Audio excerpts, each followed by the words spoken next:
All right, so I want to see if I can say something about pragmatism and the current sort of predicament that it finds itself in, having lost, sort of, according to some, the traditional way of thinking about it, which is the elaboration of certain systematic theories of truth, into what's now come in Rory to be a sort of enactment of the suppositions of pragmatism, with the expressions being made from that enactment, not itself defining the sort of tenets of pragmatism, but itself being um, pragmatic in itself. It's pragmatic in itself, insofar as sort of the statements implicitly come from a place of pragmatic theory, or uh, sort of inherently can only be said from that place, potentially. Although I'm not sure that's true, but I'd like to think that it is. So I want to move on from Emerson and the oversoul and the will that's higher than the will he calls his own. So in Emerson, you get this distinction between the natural and what we might think, sort of reading backwards, the supernatural will. The supernatural will being the oversoul or God, which he describes in what I suggest are pragmatic terms, insofar as he is describing an object, namely God, from a place implicitly that the means of describing the object God must be done from the description of the bundle of effects that we attribute to that object. So I want to end with one of those effects, or I did end with one of those effects, which is the experience that our companions, people, are, however humble or odious, what Emerson calls mystic officials to whom the universe has delegated its whole pleasure for us. This is one of the effects Emerson thinks, and I think Emerson thinks, of that supernatural object, which we call God, which is just a name we give to the effects that it has. And so, how is this possible that every companion, however humble or odious, could be a mystic official to whom the universe has delegated its whole pleasure for us?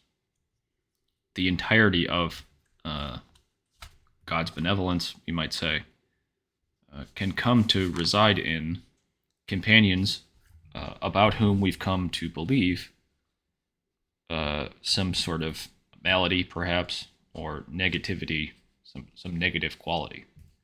So we are making a judgment based on the natural will that these companions are somehow bad, and yet these odious companions are mystic officials to whom the universe has delegated its whole pleasure. So Emerson is describing here in metaphysics, and I'm not going to get into the distinction between ontology and metaphysics because my view is controversial and I don't feel like it. But the idea is here that Emerson is presuming, the way I ended this talk, that there is a soul in which each soul rests in common. So there's this sort of substratum of soul in which individual souls partake or participate. And so it's easy to think about this as a dimension, a fifth dimension, perhaps, that is consciousness or will. And for present purposes, I won't distinguish between the two, although there is likely a distinction there to be made. So this is a metaphysics that would not be unfamiliar to those who have read Jung, where the therapeutic method is sort of premised on this idea of subjectivity, and the subjective method, which is popularized in our sort of interpretations of film or literature. The subjective method was first developed by Jung with respect to the interpretation of dreams. And so, in contrast with the Freudian interpretation, which says that those contents of our dreams, which depict, for example, a companion, that dream image does in an important way refer to that companion outside of the human individual. And so for Freud, what we don't see is the Emersonian ontology, which suggests this commonality between souls within which each soul rests. So for Freud, at least in this sort of in this angle, this perspective, this aspect of his psychology, Freud, it seems, would suggest that human beings are distinct from one another, and there isn't this important commonality between them that has an application to dream interpretation. So for Freud, the contents of our dreams refer to those things in the outer world which they appear to depict. So contrast that with Jung, who thinks that the contents of our dreams, even if they depict things that exist in what appears to be a separate place from us, our companions appear separate from us. When those companions appear in our dreams, Jung says, the so-called subjective method is the means by which one takes that depiction and uses the symbol to be symbolic of something in the dreamer themselves. And so if I have a dream of my companion who is very expressive, emotive, argumentative even, if I have a dream of him, then what I'm really being asked to consider, according to the subjective method, is the extent to which I myself am expressive, emotive, and argumentative. And so it doesn't have to do with my relationship with that person. It has to do with my relationship with myself. And so this, I think, in Jung is, I'll try to get to the reasons why this is pragmatic. This this subjective method is a pragmatic method. I think it's even possible to say, because I don't want to lose this thought, though it probably comes later, is that, well, I already lost it, so let's just keep moving. Okay, so there's this subjective method, which supposes the possibility that there is a perspective from which the inner and the outer worlds rest in a common sort of thing. So let me also say, so the subjective method of dream interpretation can also be applied to just daily life. So when I encounter, for example, somebody in the street who is irritating me for some reason, say they're being loud and causing some kind of ruckus. Or let's take another example where we see somebody who, like a beggar on the street, somebody who's asking for money, who's poor, who's sad, who's alone. The subjective method, right? So let's recall that this is a method, but the subjective method asks me to consider the possibility that I'm being shown what someone has called a symbol of spirit. And so the idea would be that there is, in my perception of the beggar, I'm also being asked to consider that aspect of myself which is a beggar, or is poor or sad. And at the same time, it's not just that, because what Jung is asking us to consider is not just that the subjective method in the means that it's in the method of its application in dream interpretation. When it's applied to the outer world, the self in which the two soul, in which these two objects, me and the beggar, reside, that self is the higher self. It's the transpersonal self, the unconscious self. And so while in a dream, the self is sort of still the same unit of common sense understanding, me, in the application of the subjective method to the outer world, we're asked to consider a third subjectivity in which I and the companion reside. And so that's the so-called subjective method. Let me see if I can think about what I was trying to say. Okay, so that method is a pragmatic method because we don't have evidence for that. The idea is simply, so the extent that I'm understanding pragmatism again after trying to revisit this after like a decade or whatever, is that I guess there's two ways to think about it. And I'm not sure they're so different. I guess Putnam, so the way Putnam conceives of pragmatism is, at least in part, the idea that one can make statements, one is compelled to make statements that are relative to, what does he say? There are statements which are quasi necessary at a given time relative to the body of knowledge of a given time. So the statements you make may not map onto truth, capital T, objective, absolute. They only are incrementally true or something like that because they're true relative to the audience to whom it's being uttered. And it's and not in the sense that there's a plurality of possible truths in this regard, but rather that one is making a statement about something that is true in some absolute, some independently uh, verificationist sense. That exists, but the way you speak about that truth is always relative to an audience and their capability and possibility of understanding, and the context of the capability and possibility of understanding, namely their specific, the specific ways they talk about things, the words they use, the language they use, and the way they describe things. So that's, I think, part of what he's saying about pragmatism. And so what Jung is doing is he's offering something that's true in that pragmatic sense. He's offering a way for a human individual to experience something that is true, capital T. The propositions are themselves not true. The propositions that bring about the experience of truth are not themselves true. For example, it may not be correct to say that there exists this subjectivity in which, soul within which each soul resides, right? So you think of a river, that's the soul in which other souls sit or are products or emerge from. That might not be true. That might not be the actual nature of reality. But if you say that, that exists, and try this, right? It's a try this. The subjective method is a try this. And if you try it, you may come to experience the thing which Jung is trying to communicate to you, right? Rather than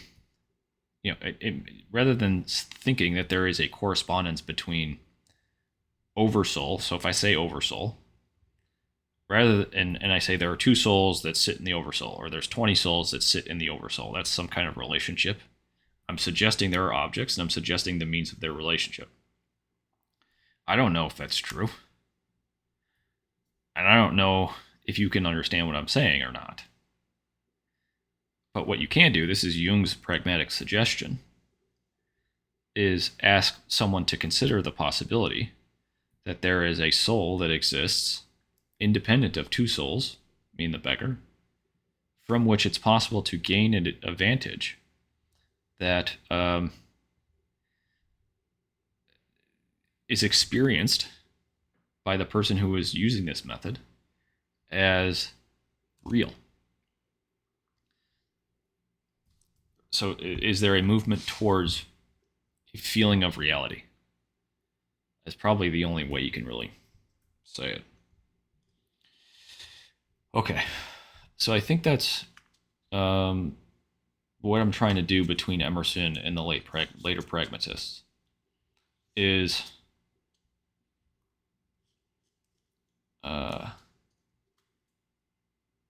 there's this Emersonian ontology that I'm trying to suggest exists, where the description of the object is simply a bundle of its effects, and that's reading Dewey backwards.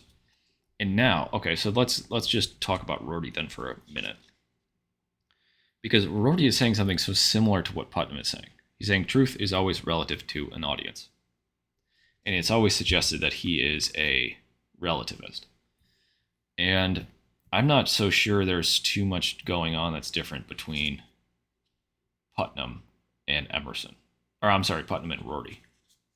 Because if you think about what Putnam is saying, which is the statements you make may not map onto reality, but they map onto a body of knowledge in a group of people in such a way that it moves them towards what it is that you think is true. That's the same thing that Rorty is saying as far as I can tell. Rorty is saying truth is always relative to an audience.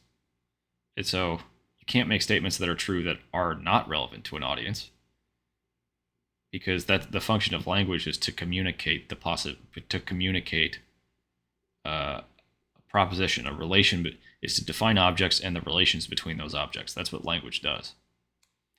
And so language can't exist without an understanding of the referent. And the understanding of the referent is demarcated, is contingently demarcated. I mean, that's why you would get in physics, you get these closer and closer, your models get closer to reality because you're being very precise and you're losing a lot of things. So if you were to say, large masses of people tend to move in, large masses of people tend to walk at 3.5 miles per hour when they're marching in a political demonstration. I guess, I don't know, that's not that hard to define. I suppose you could imagine things that are difficult to define, the referent of which is vague or fuzzy. I don't know if that, that example was not any good. You could say, how many people make a march? Where and when does the political demonstration start and stop? You can take an average. But the boundaries of the concepts and their relations are ill-defined or vague, or sufficiently vague that it's possible to have two opinions, both of which would be reasonable. In physics, you get less and less of this fuzzy boundary, at least in theory. I mean, when we talk about bodies, objects fall at 9.8 meters per second, 9.8 meters per second, whatever. The boundaries are sufficiently defined where it would be difficult to come to more than one conclusion about what a body is and what a rate of speed is, although it's still probably there. Okay, anyway. So if the referent of a linguistic expression is always vague and only can approach precision asymptotically, like we see from the transition from sociology into physics, then you can only make statements relative to audiences who have made decisions about the demarcation of the objects and the meaning of the relationships and the meaning of the expressions which attempt to describe the relations between them. Right? So that's what Rorty's saying, and Putnam's saying the same thing. They're saying take the body of knowledge, take the body of knowledge held by a group, and say something, and the meaning of what you say is the effect that it has on the the way it increments the body of knowledge. That seems to be right. And then, I don't know if I even care at this point about Jung anymore, but the idea is Jung was trying to do that with the subjective method. He was making statements relative to a body of knowledge, which would improve, and this is where I guess I'm confused, which would improve the speaker's perception. This is what Putnam is. This is a similar problem with Putnam, which it's also in Rorty too. But Rorty is an ontological quietist, and I'll say what I mean about that maybe later. But okay, if Putnam thinks that it's true that what we do is we make, what does he talk about, statements relative to a body knowledge. If we're making statements relative to a body knowledge and we're trying to have those statements improve that body of knowledge, he's not really saying anything about the purpose of the statements. Right? He's not giving us a theory of what true is. And this is why Rorty's an ontological quietist, because he's not going to tell you what truth is. He's going to put a moratorium on saying that something is true. Because when you contextualize the speech when you contextualize the utterance true in this pragmatic theory of then the statement true just means whatever the word true means in that body of knowledge, the demarcations of which are vague. So even if you say something is true, it's not. It actually can't be, by definition, because the boundaries, language has insufficiently delineated boundaries. So saying true means that it's not. because true is not sufficiently delineated. Okay. All right, let's see if I can get to this. So what was so Jung's subjective method was an attempt to move the body of knowledge closer to truth, but it's personal truth. Oh, that's what I was trying to say about Putnam. Is when he right. So when he says truth, or when somebody is trying to make a statement relative to a body of knowledge in order to move that body of knowledge closer to the truth, truth is always relatively defined. And in the case of a statement is an utterance of truth relative to a body of knowledge and to the individual's understanding of that towards which it is moving, towards which that body of knowledge is moving. So the individual is always making a statement, the purpose of which is known only to the individual. It may also, I mean, I think it's probably right to say the individual may also not know. They may know what they're trying to say, but they wouldn't know what they're actually saying. Okay. So I think that's what Jung is doing, is where Putnam, right? So for Putnam, truth has to be individual. For Rorty, he agrees. Rorty agrees with that too. There's no such thing as group truth. There's no such thing as a true expression, because it's relative to an audience, the demarcations of which are vague. There is an attempt to communicate truth, which is held by the singular individual. And so Jung is doing something similar. He's trying to move people towards a truth, which only he knows. And that seems to be the nature of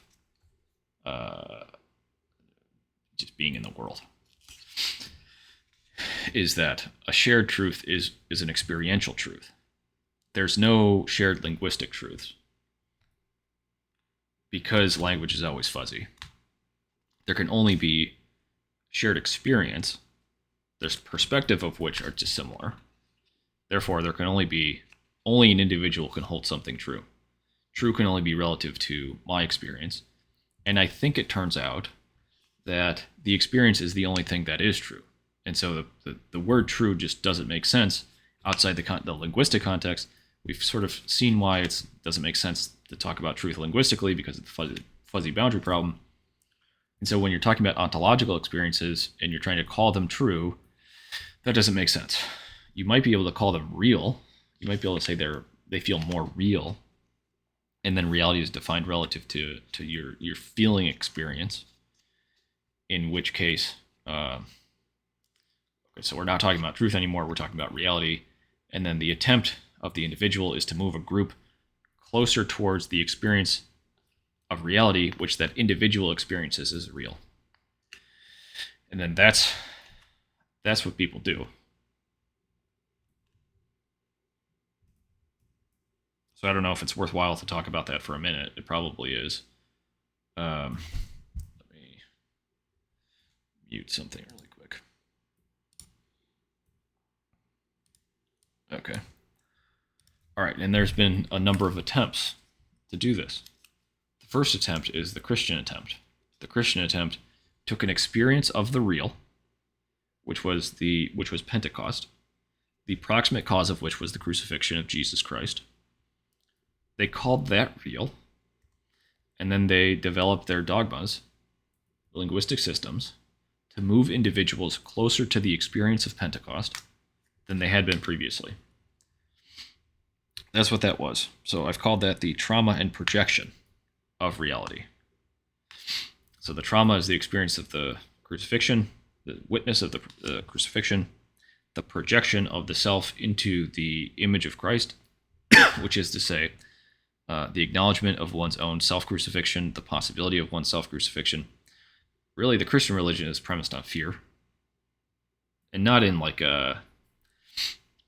in the political sense, but in the sense of just being terrified of the possibility of dying. It's an existential fear, and the projection of one's own fear of crucifixion onto the Christ, which was, and this is the very interesting point.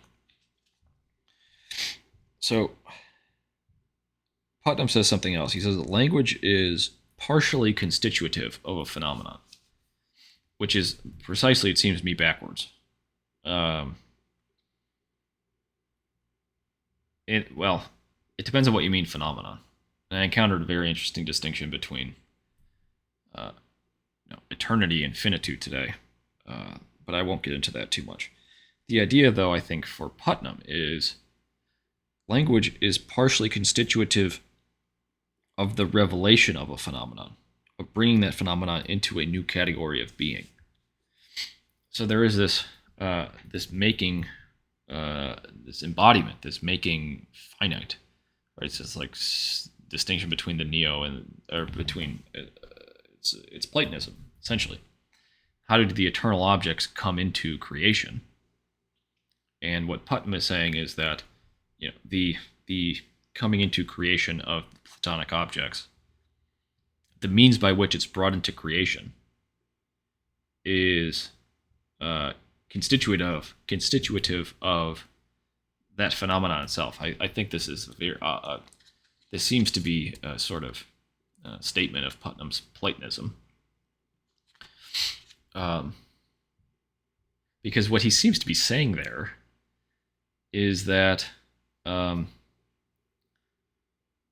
that's actually really interesting, because what he's saying then is, if we go back to the trauma model, the Christian model, what he's saying is that Jesus is partially constitutive of Pentecost. And when I say Pentecost, I mean the things that Pentecost have come to mean. So, for example, the oversoul, or Nietzsche's what does he call it? Overwill? Well, I don't know what Nietzsche calls it. I forgot now. Or the spiritual presence from James, or the baptism of the Holy Spirit in all of the Christian traditions. Baptism by tears. The experience of the fifth dimension, right? The subjectivity in which subjectivity rests, can be experienced and has been experienced in religions since at least 2,000 years, probably way more than that. I've tried to, I don't really care to argue that it's, what was happening at Eleusis, but probably something like that. Although there's all these drug arguments now that I'm not a huge fan of, but whatever.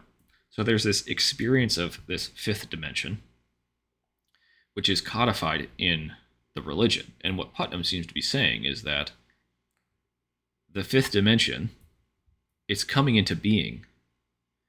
The experience of the fifth dimension is partially constituted. Part of that experience of the fifth dimension, our ability to experience it, is, if you're in the Christian tradition, tied up with Christ in a way that's inseparable. That's what he's saying. It may be a contingency that the fifth dimension was revealed in the event at Golgotha.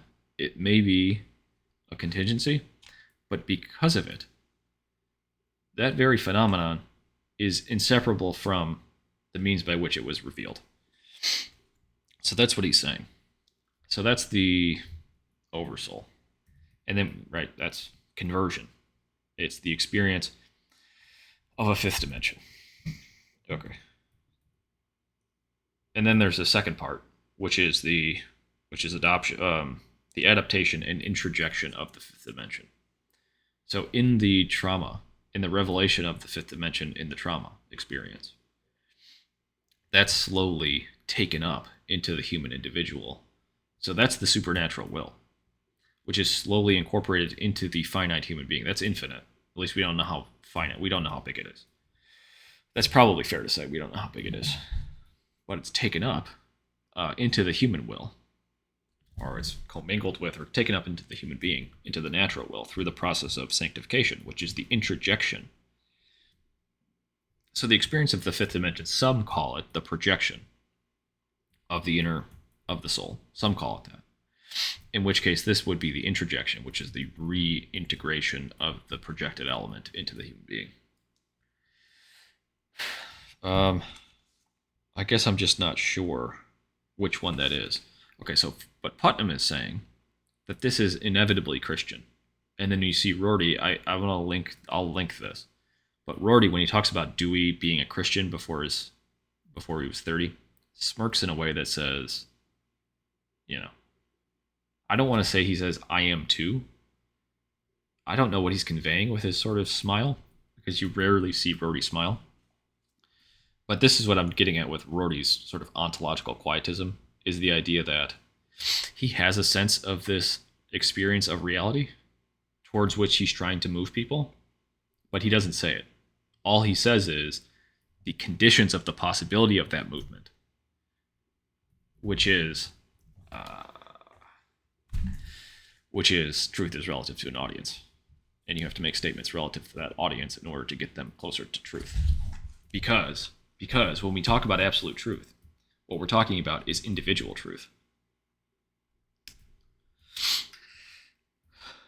Okay, so what he's doing, right? Rorty is a pragmatist in the sense that he says the thing that needs to be said to the relative to the audience to get them to move closer to truth, the reality of which, or get them closer to fundamental reality, which he, at least is saying, he doesn't believe in, which is a pragmatic statement. Because my sense is that Rorty and everyone hold on to a sense of absolute reality.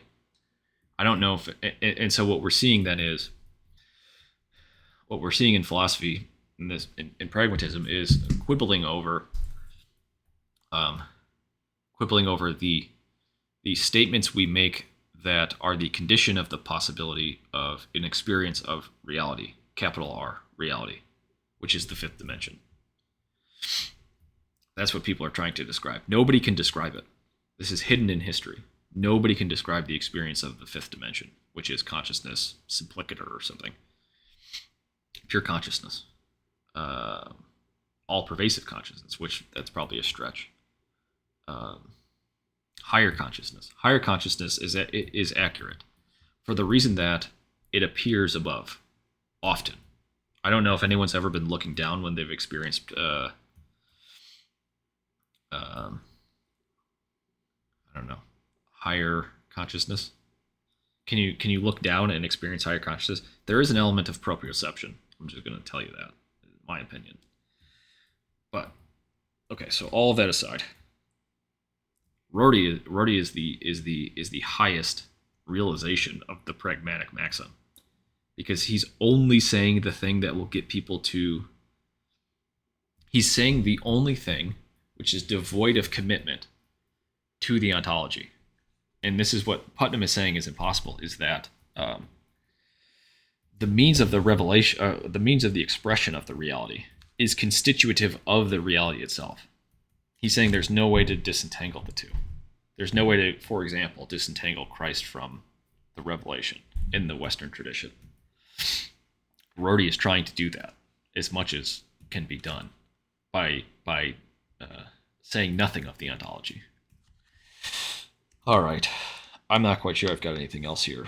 So Jung's approach was a pragmatic approach, because he's saying something that, whether it's true or not, is an attempt to move one towards the experience of reality. And so this notion of true, it is not whether it's true that there exist, all of the metaphysical components, ontological components necessary to make the subjective method true in a verificationist sense. That's not.